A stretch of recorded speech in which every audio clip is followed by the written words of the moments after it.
In these uncertain economic times, you've got to do whatever you can to save money. One of our biggest expenses can be our cars, especially when unexpected repair bills hit. Not anymore. If you own a vehicle with less than 130,000 miles, is less than 12 years old, has a warranty about to expire, or even no warranty at all, you could stop paying for car repairs. Roadside assistance, towing,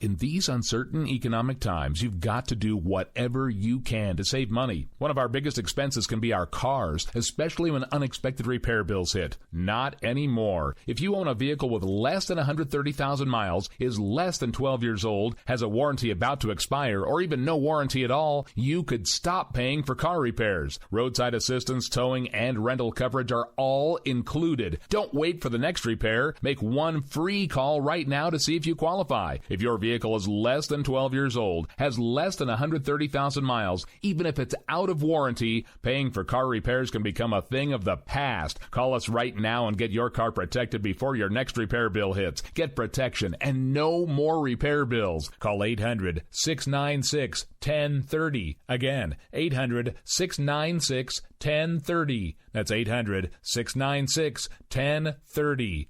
800-696-1030.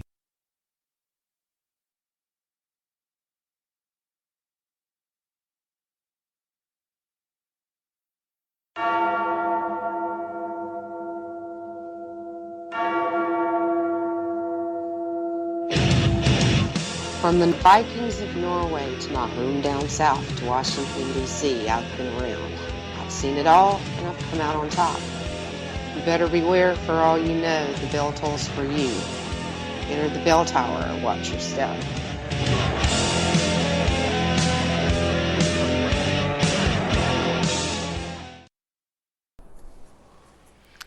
Welcome to For Whom the Bell Tolls. I've got to get my grammar right. Tonight, I have my Sunday co-host and Tuesday WNJC co-host that runs Drive Time 5 p.m. with me, Dr. Randy Arrington. How are you this evening? I'm here, Wench, and thank you for asking me on tonight to talk about this groundbreaking news that we're going to talk about. We actually are going to break some news. You know, when I started asking the questions and I started talking to the GhostSec media guy about their war on ISIS and a couple of one issue that really concerned me about some of the things that were going on that and there's a lot going on. There's a lot going on with this online fight against ISIS. But one thing came up that concerned me a little bit, and I started asking questions about it. Some of the answers that I got were what you and I expected. We're going to get into the story of what the different groups are, explain to our listeners a little bit about what's going on with the online fight on ISIS and the different anonymous groups that are taking place. And really, the one group that's been leading this fight really since the beginning, in my mind, I admit to being a fangirl, a GhostSec fangirl. So... But we did try to give equal time to both groups, but we'll get into that a little bit. First, you know, I want to say that there is a lot to this story, and I sent a lot of it to you, and it's really pretty interesting. But I don't know. Do you want to tell the people how you're doing tonight before we get into that? How's the romper room? It's very interesting for me to read this stuff that you sent me to do the research on. I'm used to, as a naval aviator, flying, tactical jets off carriers. I'm used to real physical combat with weapons that kill. And this cyber warfare that the Anons and GhostSec are engaging in is what I call soft kill. And they've been doing a damn good job for a while now. I guess they started like in April. But things are starting to metastasize a little bit from what I read and the research I did, and it's all because of probably two things: government involvement, which I'm always leery of, and the lure and the corrupting power of money.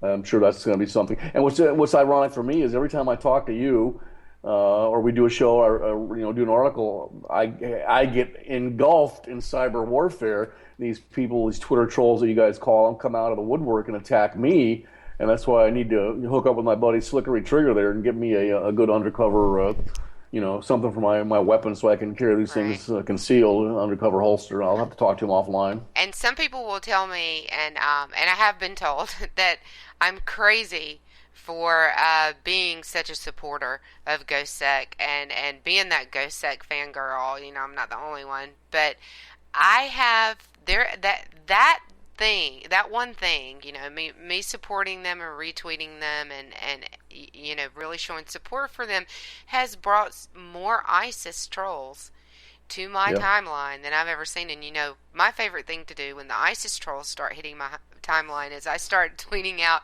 the U.S. military power. So they'll get a couple of Marine videos, and they'll get upside down fully loaded Hornets with hundreds of ordnances on the bottom of them that you can see clearly. It's like, do you want this bomb dropped on you? Because it's just kind of my way to tell them to leave me alone, and it works. They'll bother me.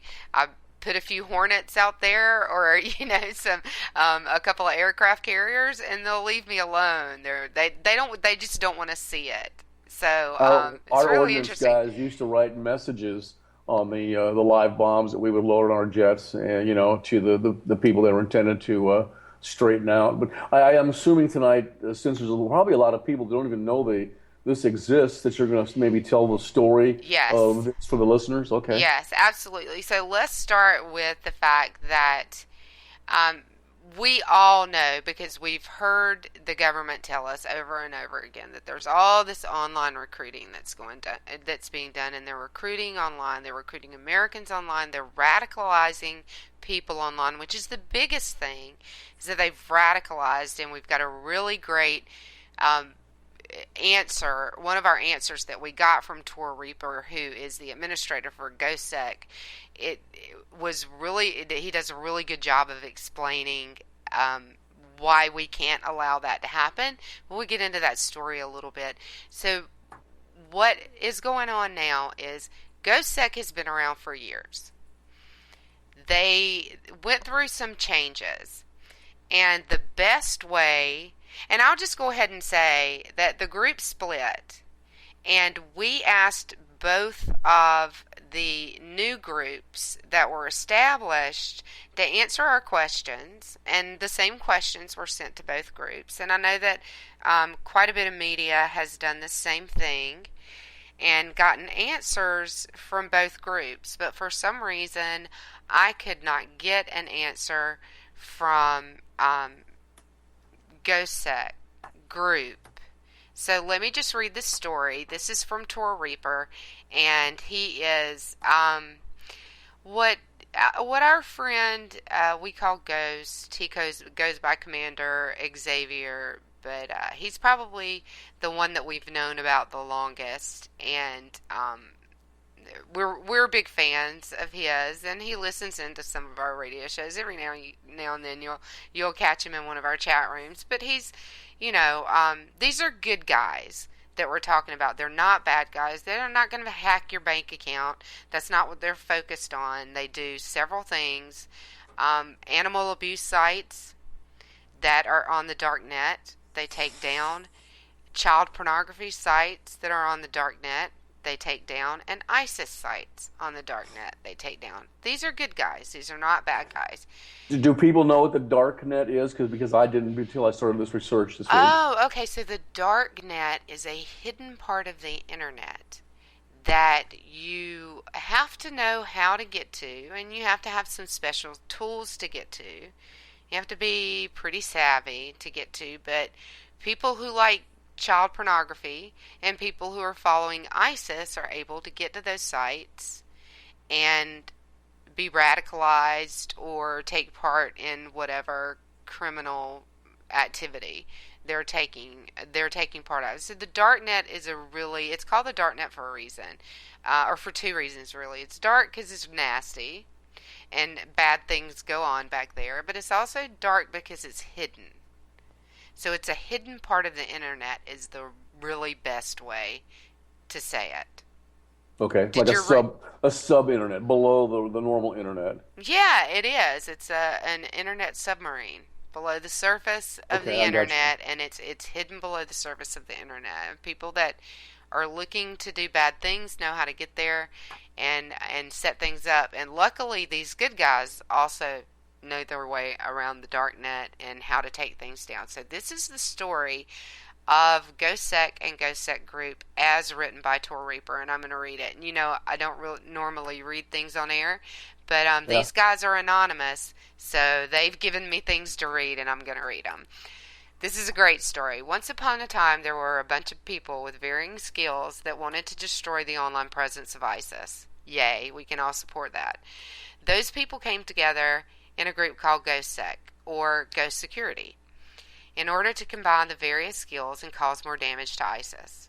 Over the course of time, that group changed. People left, people joined, but the mission stayed largely the same. The group did some good in the world, took down some ISIS sites, more than 100, and had a bunch of Twitter accounts banned, more than 15,000.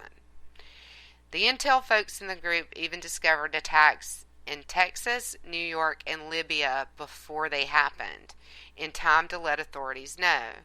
So these guys don't just take down sites, they discover intel and let the authorities know that something's going to happen. Unfortunately, however, this led various parts of the government to contact the group asking his words, to leech off our intel. This was no problem. The group was happy to share in the interest of keeping folks safe. But here our story turns nasty. The group had the idea to request funding for the intel, and the government agreed, via a contractor, of course. The intel then became a commodity. That had to be protected, so it stopped getting shared with the group's followers. Now, those are all the other members of Anonymous who helped take down these sites once the intel is gathered. I got you. Right. Divides started to appear in the group, and many of the original members left. New recruitment focused on intel folks instead of technical capability. So the new recruitment that they were doing was, and this is my explanation, was intelligence gathering people and not people with the technical skills to actually take down the sites. Okay? Intel is what earned them the money. And I changed bucks to money. Sorry, Tor. Pretty soon, all but 2 of the original members had left, taking with them the technical skills, leaving behind guys who wanted to work as intel gathering engines for the government. However, the folks left behind decided that as they did not control GhostSec.org website domain, and since the government paymaster did not like their historic link to Anonymous, it was better to form a new group, and they called the group GhostSec Group. And then he adds, because he's kind of a funny guy, he adds, just think of the creative process that went into creating that name. Mind blown. Some of the old, yeah, that was pretty funny. Some of the old members who left GhostSec, upon hearing the news that the others were leaving, decided to come back and reform the original GhostSec and fulfill the original goals of the group for no money. So now we have GhostSec Group, the intel organization with government ties, and GhostSec, the original Ghost Security that everyone followed, still executing on its original mission. I got you. So to recap, we now have 2 groups. We have one group called GhostSec Group that works with the government and is mostly an intelligence gathering engine and feeds that to the government through a government contractor. The contractor's called Kronos. And we have GhostSec Group, still volunteers, still associated with Anonymous, still a bunch of great guys that do good things, not bad things, and probably some of the most skilled anti-cyber terrorists in the world. GhostSec has within it, as the Epoch article that I sent you said, yes, the only 2 known people that can actually hack and take down a site behind the Tor network. And the Tor network is a network that was created on the dark net to protect sites from attack. 2 of the guys in GhostSec are the only people known that can get into that Tor network and actually take a site down. Was Tor Reaper? I think the other was Commander Xavier. Yes, that's the one that we affectionately call Ghost. Okay. Yes. I'm curious that you say this. I'm wondering if these guys in GhostSec were listening, watching, and had any inkling of what Saeed Farouk and his lovely wife were about to do there in San Bernardino. If they had any inkling at all about that. I bet you they did. Well, they may have. They didn't put it out publicly. Sometimes when they feel like they need to, or other anonymous notice something they want to let GhostSec know, they'll put it out publicly. Other times they'll do things behind the scenes. Right. So they haven't said that I haven't seen them say that. I actually checked their timelines today, but they didn't say it if they did. The way they watch ISIS sites, and internet, and the things that they've been doing to ISIS, I don't know that, they're not. And some of the answers that we've got from Tor, we'll get into that a little bit, about how many, he thinks are out there, and the Epoch article we'll go through a little bit. He also explains some things that he thinks that are out there that they haven't necessarily found or identified, but, they're still knee-deep in the fight, and these guys are amazing. And I don't know about anybody else, but I feel just a little bit safer knowing that they're out there taking it down. And I think by the time we work through all of his Q&A that I did with him, that everybody else will too. I'm wondering if part of their modus operandi when they're doing this cyber surveillance, like Op ISIS that you mentioned, involves a Boolean word search in virtual reality, looking for certain words, which the NSA does that as well. You and I make a phone call together. They're looking for certain words, certain phrases that will clue them in, and then they'll pay more attention. I wonder if that's part of it. I don't know. That's a little bit deeper than, I get into my technology. I know about weapons computers, but not computers. I'm sure that there's, and some of the things that I've heard them mention that I won't even mention on the air because they're so technical, and I only know because my husband's in IT and I've done enough digital work to just enough to know that they're talking technical talk. But some of the conversations that I've seen, because I follow these guys, are there are some probably search capabilities that they do to track down and look for those things, but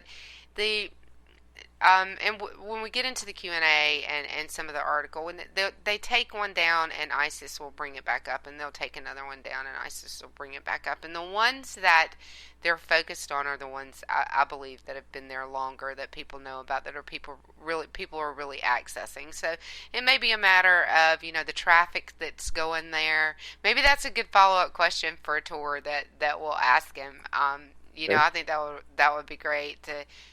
Okay.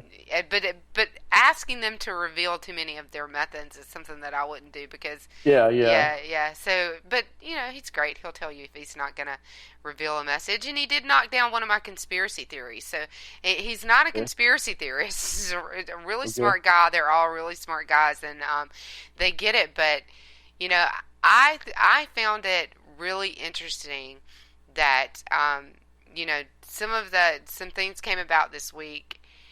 At the same time that the NSA metadata program was expiring, well, he knocked down that conspiracy theory. He didn't think that was, and I'll get into his answer, when we go through the Q&A. But because we are celebrating the end to that program, we have a special reading from the Book of Beaker this evening, and it's a brief reading. But we can't do a show without a reading from the Book of Beaker, so we're gonna do. I understand that. Yes. Right. Exactly. So he was in the romper room a minute ago, and he's disappeared. Maybe he chickened out.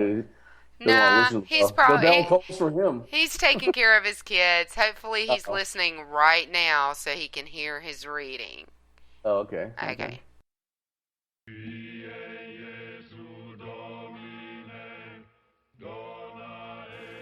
A reading from the Book of Beaker, the Overlord's Prayer. Big brother who art in cyberspace, incessant be thy pain. Thy fearsome thumb to press on some far more than it does on others. We relinquish this day our metadata, and we endure your constant trespasses. As we misgive thou for thine actions incense us. And leave us not our liberty castrated, nor on our ass go medieval.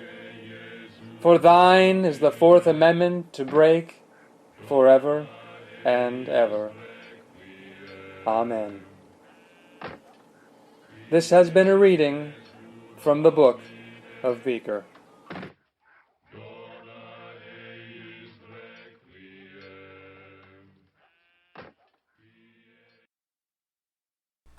Well, that was just awesome. Thanks, Beaker. That was great, wasn't it, man? I Yes. couldn't do a show. I hope I never have to do a show without a reading from the Book of Beaker. And the program expired. And isn't that a wonderful thing? Exactly. Yeah, but so as we're getting into this GhostSec conversation and the conversation about their work online and how, what a great job they've done at bringing down ISIS sites. The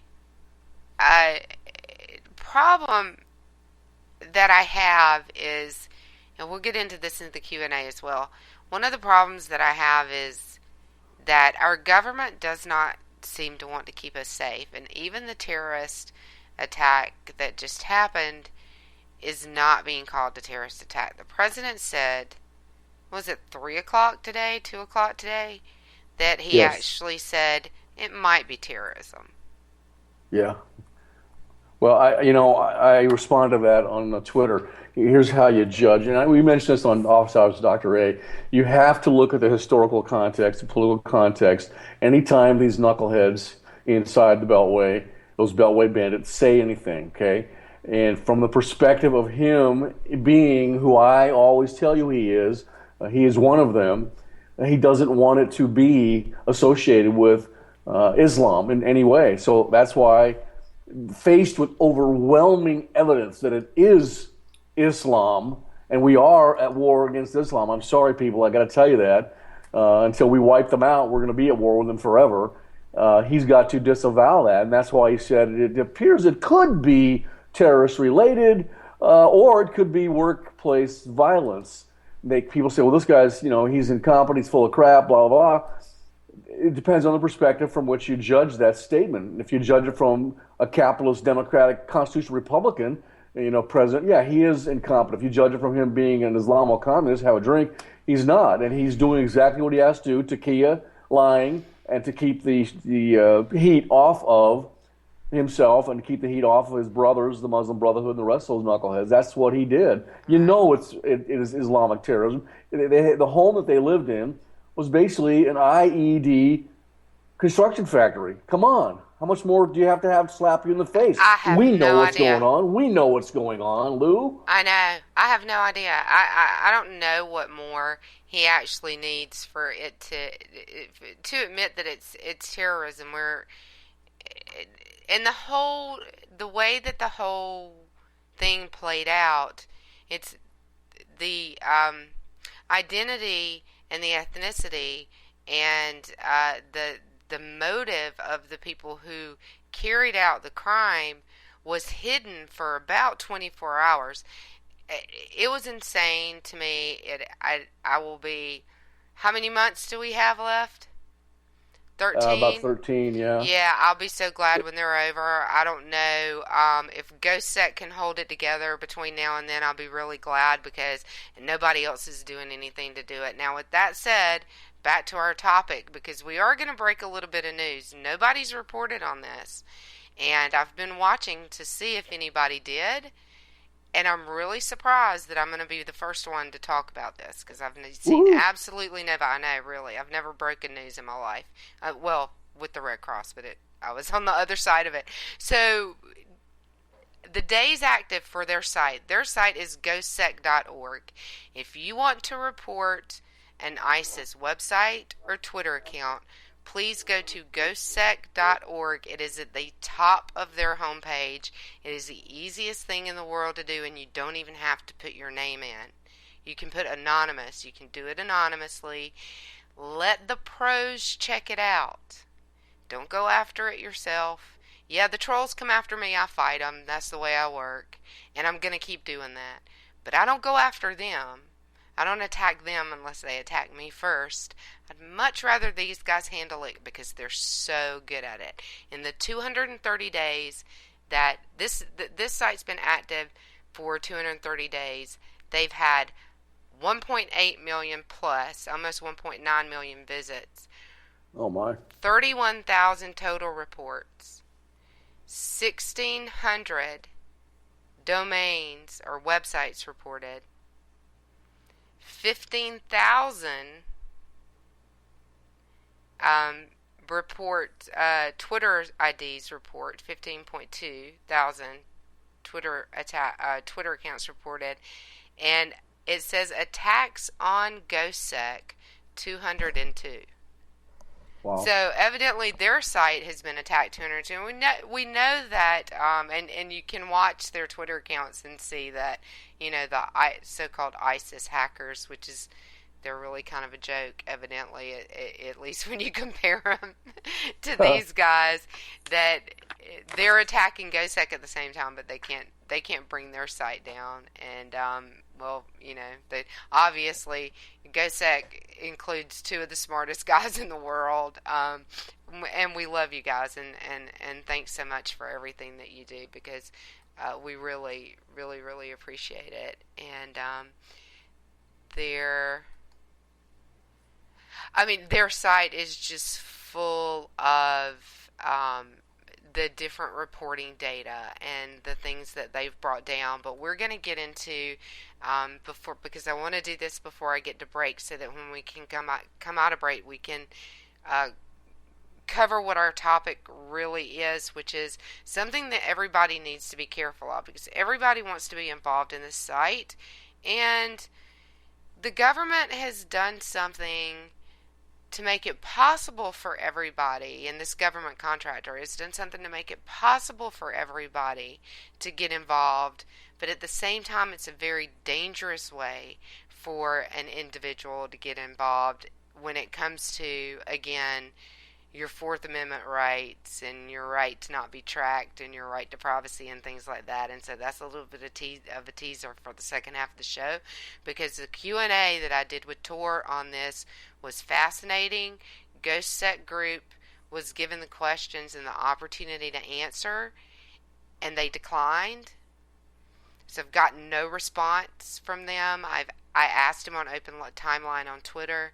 I sent them the questions 2 days in advance on via email, and I've got no response from them. And the fact that they don't want to address the questions around the software that they've released, I think is really a problem for me. And Doc, I'm guessing it's probably a problem for you. Yeah. Yeah. I'm thinking this is a good story to break here, because don't they do most of their recruiting for these knuckleheads in these Western nations online on these sites? A great majority. The majority now of the recruiting, especially that Tor says in the article in the Epoch Times, Tor says the internet is 80% of their recruitment. Oh my goodness. Okay. 20 on average, 20 Westerners per day are recruited on the internet. So these guys at GhostSec are integral in the war against Islam. They are integral. Cyber war, cyber combat perspective. They're integral because there's nobody stopping them from dropping their bombs. And we'll get into that a little bit too with the Q&A, and you know exactly what question I'm talking about on that. Sure, absolutely. Yeah, exactly. So since we're doing office hours, kind of who the bell tolls, kind of crossover here. There are the Epoch Times article also talks about the different groups within Anonymous that are part of Op ISIS, but that doesn't make all of Op ISIS GhostSec. and it doesn't make all of Anonymous GhostSec or GhostSec Anonymous. It's a different group. It's a separate group. They're different guys. They kind of have different ideals, but if you know anything about Anonymous, they're very loosely organized, and everybody within the organization kind of has their own ideas about things, and they do things differently, and they have different causes and missions. GhostSec is a specific group with very specific mission, and you can find out what that is at ghostsec.org. So they also, like we said, have two of the most effective Tor attackers. Tor, I don't want to call them hackers because I don't see them as hackers. I see them as warriors. So Tor warriors on in the business, and they've done different operations like we talked about before. Tor Reaper was actually not with GhostSec until Charlie Hebdo. He worked with some of the operations that they did. This is again from the Epoch Times article. He worked with some of the operations that GhostSec was involved with, but until Charlie Hebdo, he did not get involved with GhostSec, but after that he did. And this was Tor coming back was actually, from what I've seen online and from what Xavier has said, was part of the reason some of the other original members came back. That Zave actually called him the glue that holds the group together. My communication with him is that he's a really great guy. He was super about answering the questions, explaining things to me, grounding me in what I believed and what I didn't believe, and really giving me the truth without any hyperbole or, blaming. And the whole GhostSec versus GhostSec group didn't even come up because that wasn't the questions that I was asking him. Asking him specifically about this software, and he answered the questions specifically about the software. But I do want to read a quote from a cyber expert. Can I ask you a question first? This guy that's known as the Tor Reaper, prior to him getting involved in Op ISIS and GhostSec, wasn't he online trying to expose child pornography websites, these heinous pedophiles? Okay. That was one of the other operations that GhostSec also participated in, and that was his main, and he still does that. According to this Epoch Times article, he still takes part in what is called Op Death Eaters, and that's the anti-child pornography, where they go into the darknet and take down the child pornography sites. And I think he says he still takes 3 to 4 sites offline a day for Op Death Eaters, on top of what he's doing for ISIS. But a cybersecurity expert called Jonathan Davies said Tor Reaper is able to take down Tor sites. This is very, very new phenomenon. These ISIS subhumans are pedophiles too. I mean, that's part of their heinous. Oh yeah, that is part of it. Yes, that is part of it. And Davies calls Tor a right-wing hacker, which means that you don't need to worry about him taking down your corporate government websites. Basically, he's going after bad guys. So that's what they're calling right-wing hackers. So when we come back, we are going to talk about the release of an executable software or an executable program that you can download from GhostSec Group, which was created by the government.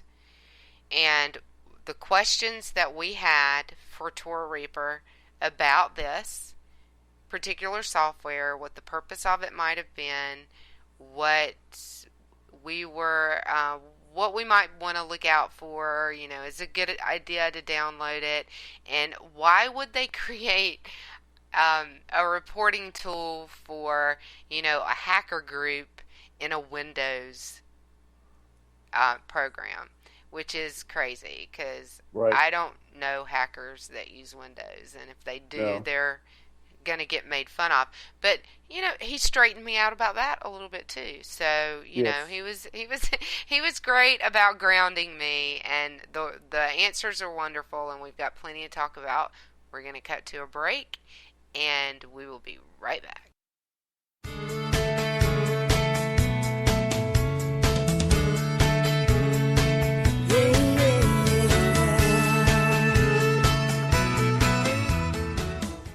K98Talk.com, a leader in Internet radio. So grab your seatbelts and take the ride of your life on K98Talk.com.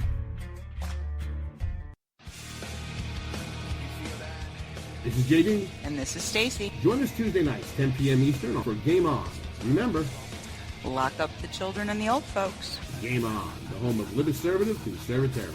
Where no one is safe, no one is spared. Not even the hosts. Oh, that was supposed to be a spin cycle. I'm sorry. Yeah, that's okay. We love you anyway. Right round, baby. Self-monitoring right Ebola anyway. radio strikes again. Anyway. Anybody see the host monkey? Today. Where's the host monkey? Where's the host monkey? For God's sake, I need an antidote. Just do your rant. Let's pop out of the segment. Has to do with Find us on Twitter at JD and Stacy. You're listening to K98Talk.com.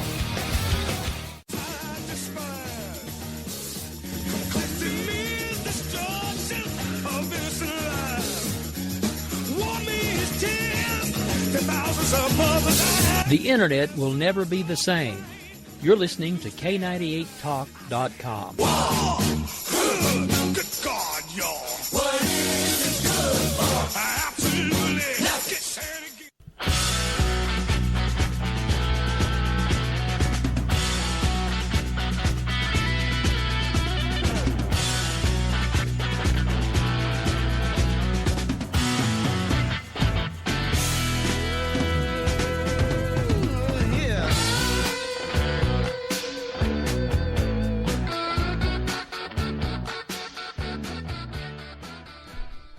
I wish it was Saturday night, don't you? Yeah. Oh, you'd be dancing. Well, I'm this weekend. I don't want to Plug it. myself on your show, but I'm dancing this weekend in the Nutcracker. I play one of the adult party guests, and I get to dance with the prima ballerina herself on 2 dances, and then 1 dance I get to dance with the little 9-year-old girl that plays my daughter in the Nutcracker. It's been such a fun time. I love the Nutcracker. It's great. Yeah. Okay, I'm wondering if guys like Slick, would take his lovely wife Tina to that, or maybe they're too rough on the edges. Slick does whatever Tina wants. Oh, I like that. FYI, she's in charge. I like that. And he will confirm that in the chat room for me, I'm sure, now. I'm in the romper room, yes. Yes, exactly. So let's get into the questions that we asked Tor. And again, thank you, Tor, for asking these questions, because this is a big concern for me, and got some great information from you, so really appreciate it. So, number 1, GhostSec Group and the federal government, through their contractor, released this executable that you can download to, quote-unquote, help find ISIS. The question that I asked is, and it is released in Windows, hackers don't use Windows. I put it a little bit differently. I'm not going to say exactly what I said to him, but what do you think they were thinking releasing a Windows program? And he says, my presumption, he said, I think your presumption is a little hasty. Perhaps no technical anon is stupid enough to blindly install anything it's working. Taking a look at 2 things. Or it's worth taking a look at 2 things. 1, most of the hunters that work finding ISIS accounts for people like GhostSec, which is part of a GhostSec group, are not technically anons. Many are kids, housewives that are looking to help. So, of course, a Windows program would be more suitable to them. I added that. I would guess they would install it if the advice was coming from a trusted source.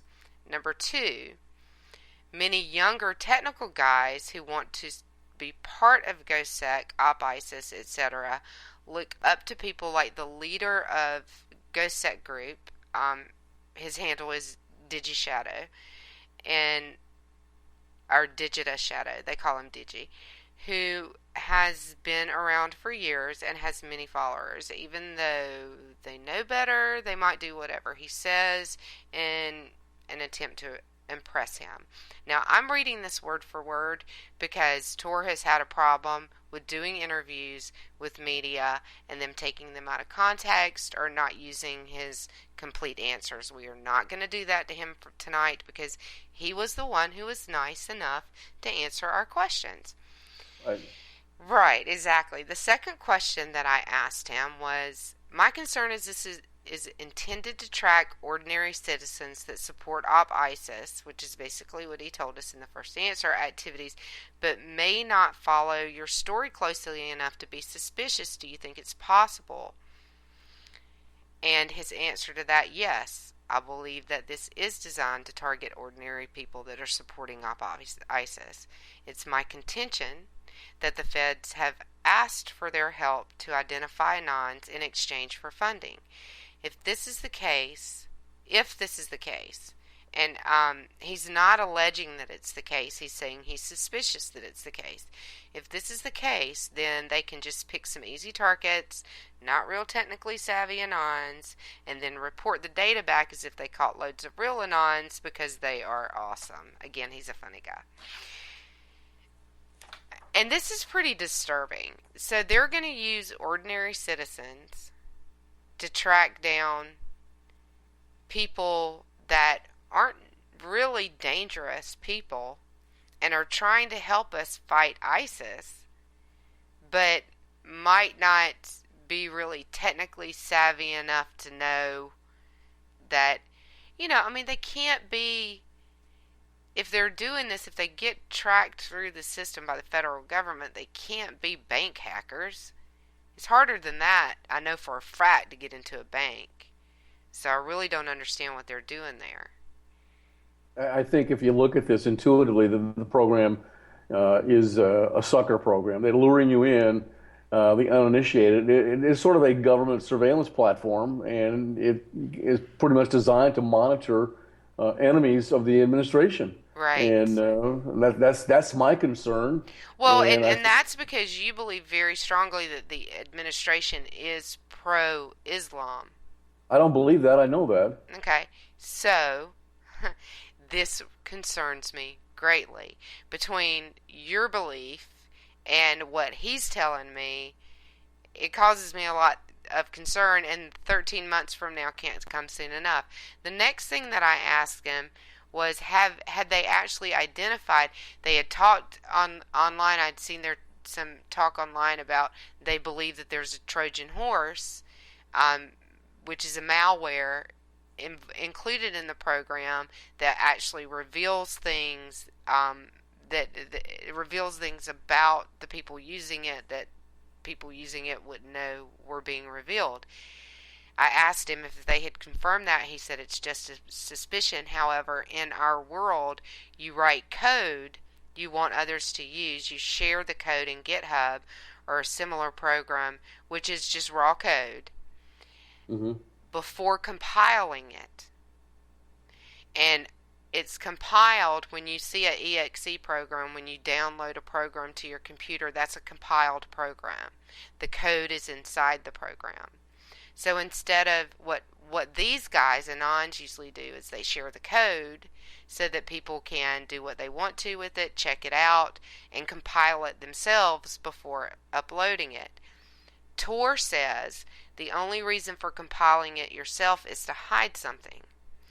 Add to this the fact that the app is pretty much useless and is a very strong suspicion. So the app doesn't really do anything that their websites don't do. So GhostSec Group and GhostSec both have websites where you can report suspicious sites and Twitter accounts. So why the program?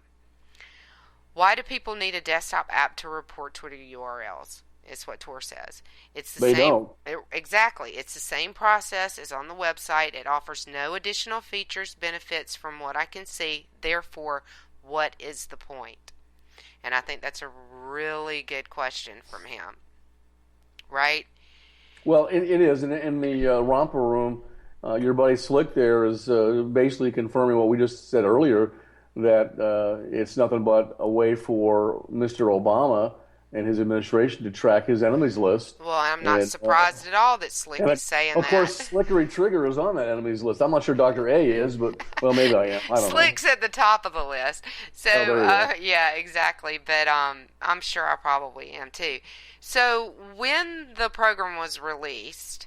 Any true American patriot is the top of that list. Right. Because they are a threat to what this guy wants to do to the nation, has been trying to do to the nation. Any true conservative American patriot is an enemy to Mr. Obama. Now you're getting into the political part of it, and one of his one of Tor's answers, as you know, was very much that this is not political to them at all.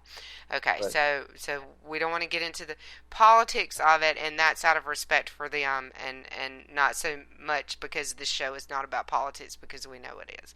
So handling me. And of course I'm handling you. That's what I do, Doc. Okay. So the next question that I asked him was about the discussion on Twitter that the contractor that works with GhostSec Group was offering an API for people who wanted to code their own solution. My question was, because I'm just technical enough to be dangerous, was isn't the same tracking of possible through an API that's possible through this program? And he basically says yes. Whenever somebody connects to a web server, the person hosting that server is able to track the IP of the person connecting. This is the same whether it's an API or a website visit. The reason why offering an API is quite clever is because it allows GhostSec Group to track not only people at their desktops, but also track the servers used to host other Anon websites. So the API, people, take note, could even be more dangerous than the program itself from what I'm reading here. And then it gives the example of one user hosts a website that, or one supporter of Op ISIS hosts a website that allows people to submit ISIS URLs and then forwards them and forwards a compiled list. With GSG offering an API, it means that anytime someone goes to that user's server and makes a request to them, if he's not cautious, the route request can be tracked. And then he adds genius. Yeah, exactly. Yeah, it's really a genius way to track someone without letting them know that you're tracking them or giving them an idea that you're not tracking them. And then I asked them, if the next question was, the Brookings Institute and the government, as well as Kronos the Contractor and GhostSec Group, are all saying that it is much better to leave these ISIS sites online so that they can track them and gather intelligence rather than taking them offline. You know, because I told you. Yeah. And I actually told Tor as well, and I've said it on my Twitter timeline. I think it's crap. And, asked him to comment, and he gave a really great comment. The government's strategy of leaving sites and accounts up is so that they can monitor them is probably the reason ISIS is so successful at recruiting. They might find in 2 months 10 to 20 interesting leads. 2 to 5 turn out to be worth following up on, and maybe leads to 1 arrest, and that's in a couple of months. In the meantime, thousands of impressionable kids have seen the material that they left up and have potentially been radicalized by it. We're not talking about a few tweets here. The Twitter noise just drives supporters to the forum sites that are currently protected by Cloudflare. This is a whole nother issue. I'm just going to encourage everybody to look into Cloudflare and find out about what Cloudflare does to protect ISIS sites. And that is an Amazon tool. And being left up, protected by Cloudflare and being left up by the government. These forums contain bomb-making instructions, tips for travel routes to Syria, and maybe some local meetup details once in a while. Only the last point is something the police can follow up on. The rest is just left there. And it's not the police's fault. They are targeted on arrests, not good deeds done. If they take the sites down, they stop the radicalization of thousands, but arrest nobody. It does not help to meet their targets at all. So we have a system. Basically what he's saying is we have a system that of recognition and reward that leaving the sites up might benefit. But as far as benefiting the people and benefiting our safety, no. Right. I agree with that wholeheartedly. Yeah, exactly. So number 6 was, I'm not trying to be a conspiracy theorist, but does the NSA, the sunsetting of the NSA metadata program, have anything to do with this? And I think he probably laughed when he read that, but he said no, he doesn't think the NSA cares about Ghost Security Group or what they claim they do, that the NSA already has a far superior intel gathering capabilities on Twitter and has no need for GhostSec or GhostSec Group data. The FBI, however, are trying who are trying to find and are targeted on finding local ISIS recruiters, however, do have an interest in this. So he blew my conspiracy theory out of the water. But hey, that's okay. That's why I asked him. I really secretly wanted him to tell me that wasn't true. Okay. Yeah. So that was good to hear. You know, it's not a replacement for the metadata program. So, and then I asked him, was there anything else that he'd really like the public, the general public, our listeners, to know about GhostSec and their program? And he said, just that this is, and this is the politics part, just that this is such a politically charged issue right now, and we are not in any way interested in the politics of it. People like Michael Smith, who's the spokesperson for Kronos, who's the contractor that handles GhostSec Group, have come along like birds of prey, which is what you said, Doc, trying to capitalize on the ISIS issue. They are making it political in order to earn money. GhostSec Original is here for one reason. We believe that the removal of ISIS propaganda from the internet, and those of us that will try to do everything we can to remove it. We believe that removing the content from the net is the best way to stymie their recruitment drive. I agree. And to save the lives of impressionable young Muslims all around the world. Our plan is better for those worried about ISIS and for those who might be convinced to join it, and we will keep the fight going as long as our keyboards function. And I just got to tell you, Tor, I hope your keyboard functions forever. So, that's the story of GhostSec and the story of the executable that GhostSec Group released. Well, he is basically focused on the technical issue of bringing down ISIS and fighting that cyber combat against those heinous individuals. But he's wrong when he talks about it not being political. Everything is political when the government makes it political. So this warfare has to be fought not only on his basis of having the warfare be done technically, which is what he's doing, but also culturally in our society and politically with people that are, engaged in politics like I am. Right. Because, and I will say that they are having an impact on the cultural part of it because they're bringing down the propaganda, and that helps the culture. But he did say he realizes that it's a very politically charged issue, but that GhostSec is not interested in the politics of it. Well, that's why you have a team that fights the combat and warfare. We are at war against Islam, right? So he wants to fight the technical issues. That's his expertise. A guy like Slickery Trigger and his wife Tina, they're the weapons experts. Right. I can be the political guy, although I am a warrior myself.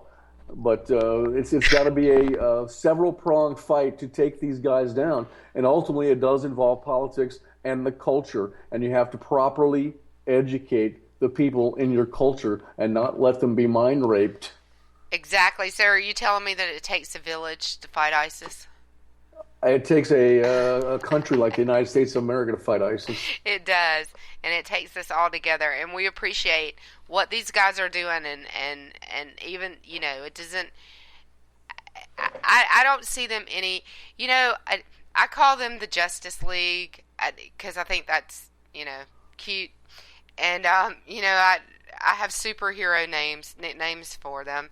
Of course, none of them know, but the I think the important thing is that, and this is the one analogy that I want to draw. So if they are, if you look at them suspiciously, stop and think about this for a moment. The work that Clara Barton did during the Civil War was viewed as threatening, and she was suspect to the government. And she was suspect for a very long time. And we're talking about Clara Barton. So I see these guys as modern day Clara Bartons, basically. Exactly. Yeah, I really do. And I think they're great. And I feel a little bit safer because they're out there. So I wanted to tell this story. Don't download the executable, whatever you do. I think we've convinced people that would be the wrong thing to do. It would be the wrong thing to do to download that executable, but you can go to GhostSec.org. That's GhostSec.org and report whatever you want to report anonymously, and you don't have to worry about these guys. They are good guys. So now what we have to do is motivate JD and Stacy to get back in the fight. You agree with that statement, or are you going to? No, JD and Stacy are in the fight. What are you talking about? Oh, all right. I just they might be in the chat room. They could be listening.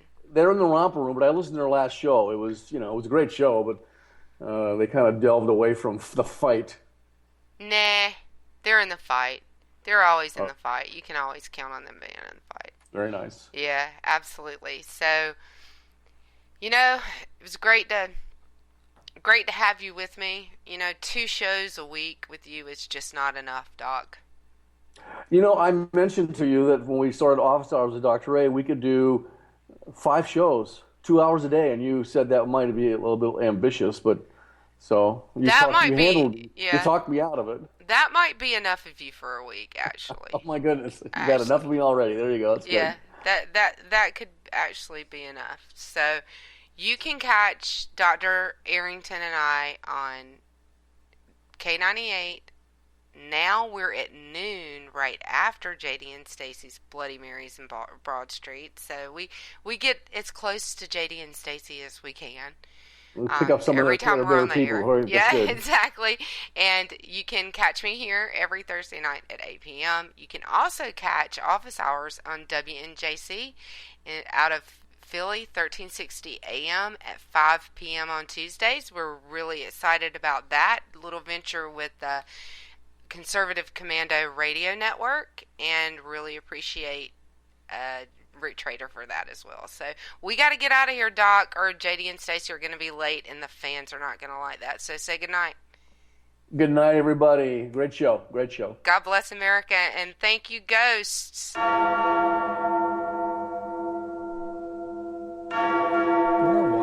Down last month. It was a nightmare. It took 5 hours for the plumber to show up, and he charged us a couple of $100 just to come out. And then it cost another $1,800 to put in the new water heater. By the time it was all said and done, I felt like I'd been taken. But what else could I do? The smartest thing you can do is get a home warranty from American Residential Warranty. Their home warranties pay to repair or replace all your major appliances when they break, and they will break, and at the worst possible time. Call American Residential Warranty right now for free information on home warranties starting at just pennies a day. Don't wait for your refrigerator to stop running or your ceiling fans to stop turning. Call American Residential Warranty right now. Ask how you can save up to 50% on washer and dryer coverage. Just call 1-800-513-6154. That's 1-800-513-6154. Again, 1-800-513-6154.